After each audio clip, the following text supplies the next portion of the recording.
Hey friends, if you wish to know the list of Intel and AMD processors supported by Windows 11, then please watch this video. I will guide you through the information. So anything that is Intel 8 generation and newer will be supported by will be supporting Windows 11.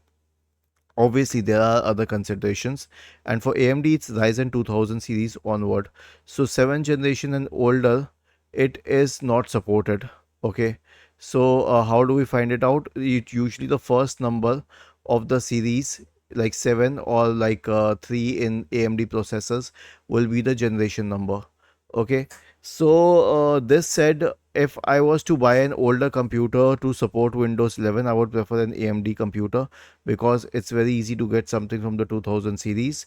But Intel systems are relatively more, what do we say, volatile in this matter.